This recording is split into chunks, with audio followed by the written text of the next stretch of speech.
Bonjour, c'est votre sœur Marie. Que le Seigneur vous bénisse abondamment. Au nom de Jésus-Christ de Nazareth. Amen. Je voudrais partager quelque chose avec vous que le Saint-Esprit a fait monter dans mon cœur.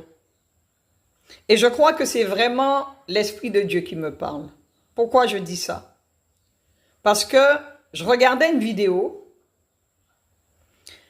et sur cette vidéo, je vois une jeune fille albinos. En Guadeloupe, nous avons aussi des enfants albinos. Mais les enfants albinos en Guadeloupe ne sont pas considérés comme une malédiction.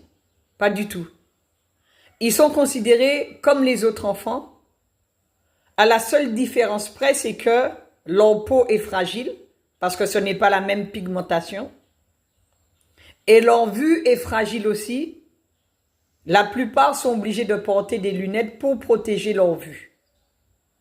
Amen. Tandis que les enfants albinos en Afrique sont considérés comme une malédiction. Et selon les rituels africains, on doit mettre un terme à leur vie parce qu'ils sont une malédiction. Mais ça, c'est selon leurs pensées à eux.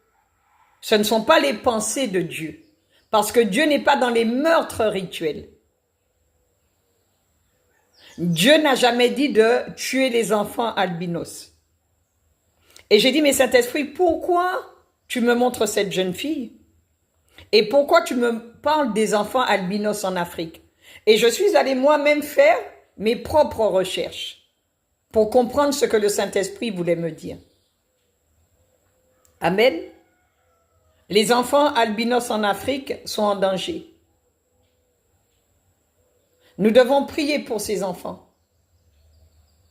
afin qu'on ne puisse pas se débarrasser d'eux. Amen.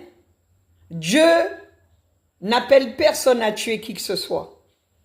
C'est Dieu qui a créé la vie. Si ces enfants sont nés albinos, ils doivent vivre quand même. Personne n'a le droit d'exterminer ces enfants.